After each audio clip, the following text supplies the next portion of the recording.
After returning from a week-long international trip, I was pleasantly surprised when my mother-in-law, Linda, called me with an air of victory. She mentioned something about a $30,000 windfall we had apparently saved. Confused, I tried to recall any recent instance where I had amassed such a sum. As a freelance jewelry designer, I do maintain a savings account for unexpected expenses, but I certainly don't keep large amounts of cash around, and my bank card was securely with me.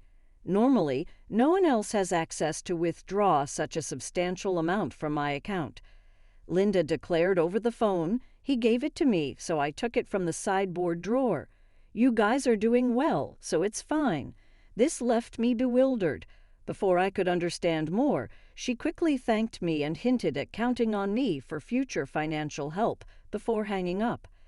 I was left puzzled about the missing $30,000 until Kevin, my husband, returned home and cleared up the confusion. It was a misunderstanding. However, a month later, Linda bombarded me with numerous calls. I chose to ignore them initially, but the constant ringing eventually compelled me to answer. Over 60 missed calls displayed on my phone screen were disconcerting. As I picked up, Linda's shrill voice filled the room, accusing me of ignoring her. Her tone suggested she felt wronged, but to me it was merely the consequence of her assumptions. My life as Mary, a 35-year-old busy freelance jewelry designer wanting children but overwhelmed by work, is shared with my equally busy husband, Kevin. He originally had a corporate job, but now assists me in managing my growing design business. Early in our marriage, my designing gigs were sparse, and we largely depended on Kevin's steady income. Now, as my business flourishes, our roles and responsibilities have evolved, but so have our challenges, such as dealing with unexpected family misunderstandings about money. As I neared the age of 33, my career as a jewelry designer began to flourish, necessitating better organization of my increasingly hectic schedule. Sensing the growing demands of my business, Kevin, who was well placed in his company and on track for promotion, made a bold decision. He resigned from his job to partner with me, applying his skills in management to our joint venture. Together, we secured contracts with prestigious international brands, enhancing both our professional and personal lives. However, managing success came with its unique set of challenges, particularly involving Kevin's mother, Linda. Living alone in the family home, she perceived our lives through a lens of luxury and often approached us with financial requests. "I'm jealous," she would comment. As part of my role, attending product launches and dinners with executives was routine. Yet Linda saw these obligations as mere leisure. Her requests grew more personal over time. "I'm going to throw a party for my friend soon. Can you give me some money for it?" she asked on one occasion.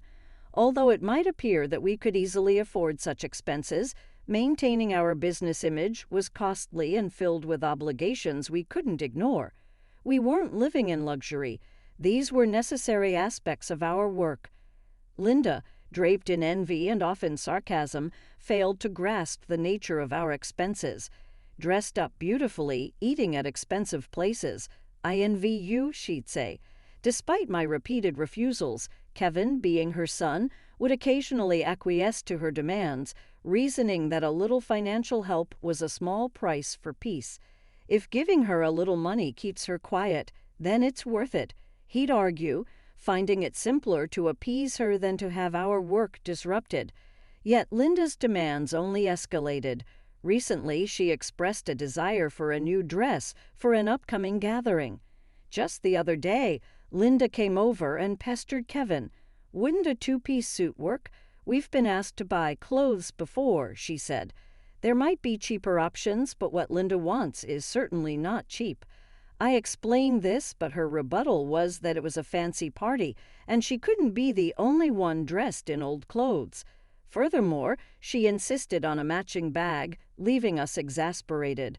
To manage her frequent requests, Kevin had previously set up a credit card in Linda's name, instructing her to use it for her expenses. Initially, she overspent significantly and was cautioned by Kevin. Although he asked her to inform us before making significant purchases, she continued her extravagant spending. This pattern of financial demands has left both Kevin and me at our wits' end, trying to balance the delicate act of supporting family while maintaining the integrity and sustainability of our business. I discovered an exquisite ring and couldn't resist purchasing it, though I regret not informing you beforehand. Unfortunately, the bill was exorbitant. If spending is going to be this unrestrained, perhaps it's best to return the card. We simply cannot cover these costs. The credit card was in Linda's name, but Kevin was managing and paying the bills. Linda seemed to misunderstand the purpose of the credit card, treating it as if it were an unlimited resource. She didn't grasp that every purchase made would eventually need to be paid for, and since the money wasn't coming directly from her own pocket, she continued to use it. Freely recognizing the need to curb her spending, Kevin decided to set a spending limit on Linda's card. This led to Linda storming into our home one day, frustrated and complaining. "What the heck? I couldn't pay for my shopping the other day. Why?" We explained that her excessive spending was straining our finances, which necessitated lowering her monthly limit. "It's still enough, right?" Kevin asked her, trying to maintain some peace. "But you two are still dressing up, going to fancy places. How is what I'm doing any different?" Linda protested, viewing our activities as purely recreational. "That's part of our job, Linda." "If that's a job, then what I'm doing isn't any different.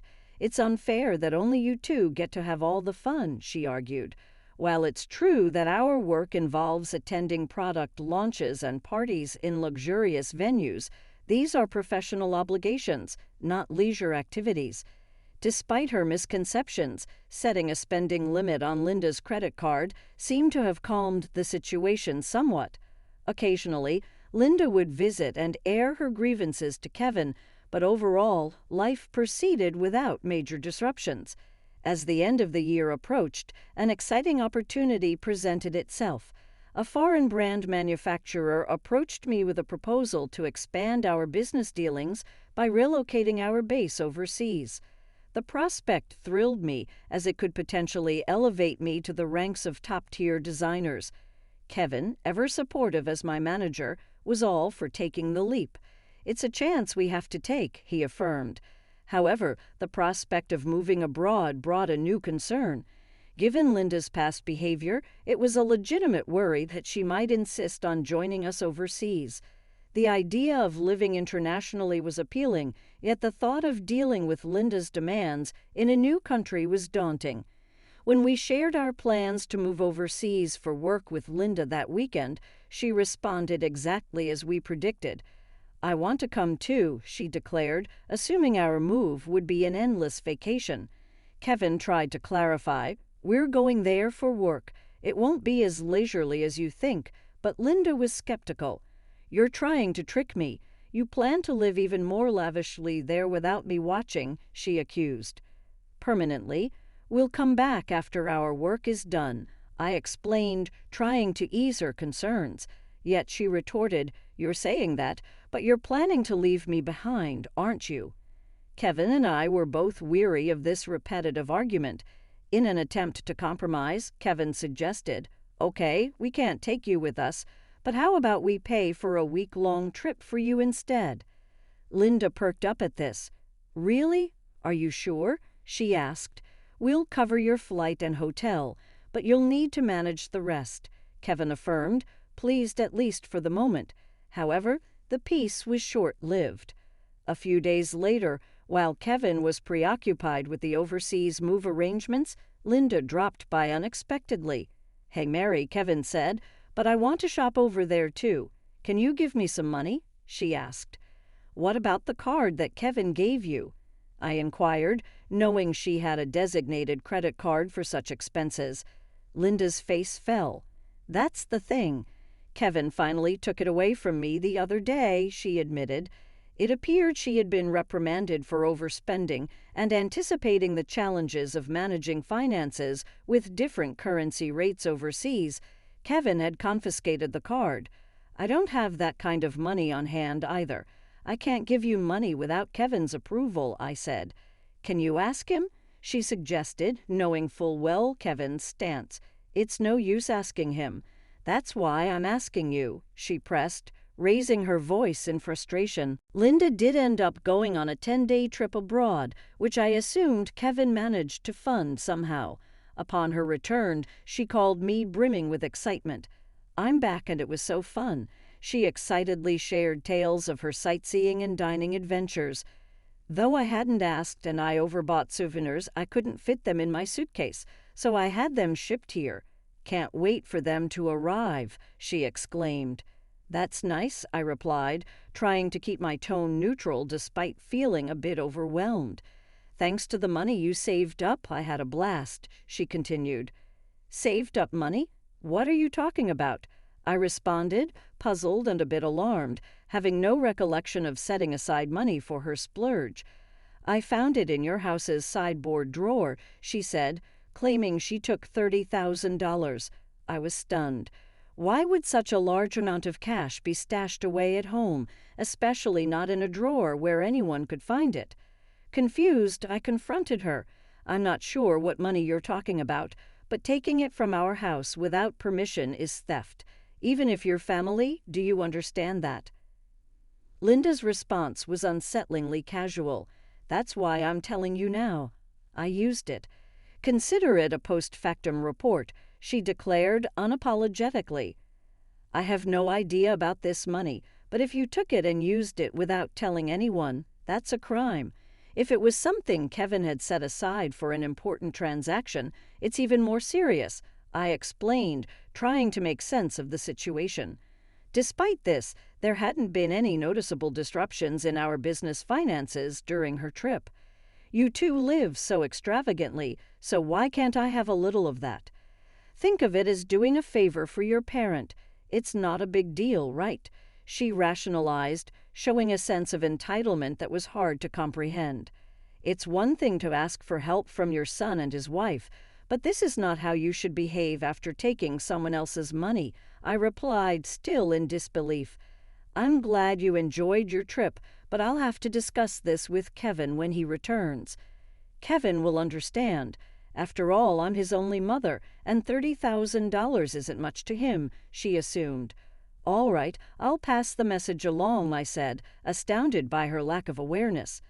Later that evening, when Kevin came home, he looked troubled. Married, do you know about the money I left in the drawer? He asked urgently. 15 days ago, I withdrew it from my bank account, and now it's gone. Keeping such a large sum in a drawer, didn't you think it was careless? He questioned. I needed cash immediately, he explained. For an urgent payment, do you know anything about it? Kevin asked, his concern palpable. It suddenly clicked.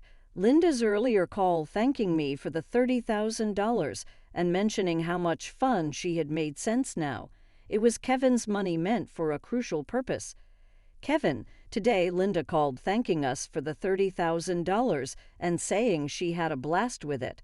I didn't understand what she meant until now. I explained, piecing everything together. So it was Kevin's money, but what was such a large amount meant for? I asked. Hey, if it wasn't for a business payment, we've been doing bank transfers for a long time. Why cash all of a sudden? I questioned, trying to understand the whole scenario while dealing with the ramifications of Linda's actions. I was aware it was Kevin's money that had disappeared, but the full context was still unclear to me. Linda, it turned out, had taken the money without informing us, and I needed to understand why. I asked Kevin, puzzled by the situation. Kevin began to unravel the backstory. After he had reduced the credit limit on Linda's card, she started secretly borrowing money from various sources, including consumer finance cards and credit cards she had opened without our knowledge. When Kevin discovered her growing debt, he took away all her cards and withdrew cash to settle her debts directly, aiming to bypass the banking system to keep our business accounts clean and maintain trust with our partners. This was also partly a farewell gesture, as we were moving abroad and wouldn't be around to manage such issues for her. Kevin explained. I plan to handle her debts discreetly to prevent our financial records from getting complicated. A month had passed since then, and as I was busy packing for our move, Linda's frequent calls became hard to ignore. When I finally took her call, her voice was tinged with desperation. "Why aren't you answering my calls? I've called so many times," she said, almost in tears. "I'm sorry, Linda.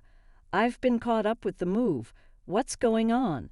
I asked, trying to remain calm and give her a chance to explain her side. "It's not just one thing, it's everything. They're asking for payments almost every day. It's too much," Linda confessed, her voice cracking under the strain. "Have you tried contacting Kevin about this?" I inquired, hoping she had sought his help first. "He seems to be blocking my calls. I can't get through to him at all. Mary, you're my only hope now. Please help me," she pleaded. I realized then just how complex the situation had become. Linda's financial recklessness had led her into a labyrinth of debt, and now, isolated from Kevin's assistance, she was turning to me as her last resort. As we prepared to start anew in a foreign country, the challenges of dealing with Linda's financial chaos loomed large, demanding immediate attention before we could fully focus on our new beginnings.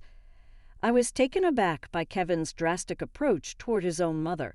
If he had used the prepared funds to directly settle Linda's debts, this distressing situation might have been avoided. Instead, Linda was now overwhelmed with collection letters and relentless calls from finance companies and consumer lenders. It was a scene reminiscent of something from a dramatic film, one I had never expected to witness in real life. "I'll talk to Kevin, but I can't guarantee what he'll do. A son should help his mother in trouble, right? Please ask him for me," Linda pleaded at the end of our conversation. However, with our impending business expansion and our financial resources already stretched thin, we couldn't afford to further assist Linda, especially given that she had misused the money meant to settle her debts.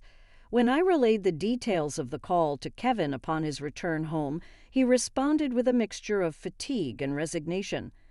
"I had planned to sort things out before we left, but she squandered that chance herself," he said coldly. Indeed, the money was originally earmarked to clear Linda's debts, but she had instead blown it on a lavish trip, leaving no room for excuses. As Linda's calls persisted, I followed Kevin's lead and set her number to block. Although part of me wished to help Linda, after all, she was Kevin's mother, there was nothing I could do if he had chosen to detach from the situation.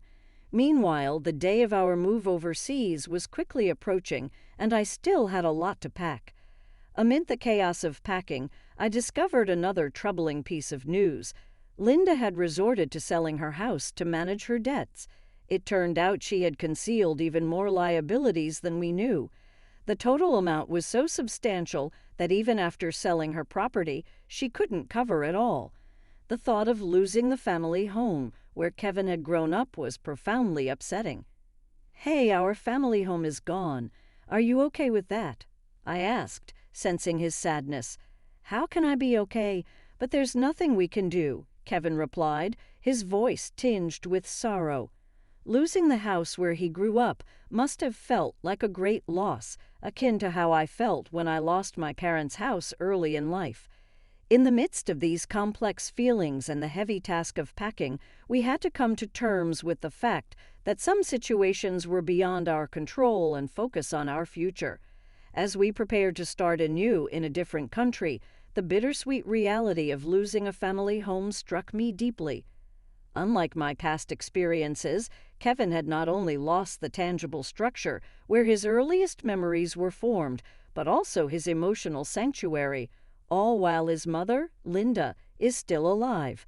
It's an indescribable feeling, the mixture of loss and displacement, especially under such painful circumstances. The impact is profound and complex, far more than mere bricks and mortar. It's about losing a part of one's history and the comfort of a place to return to that no longer exists.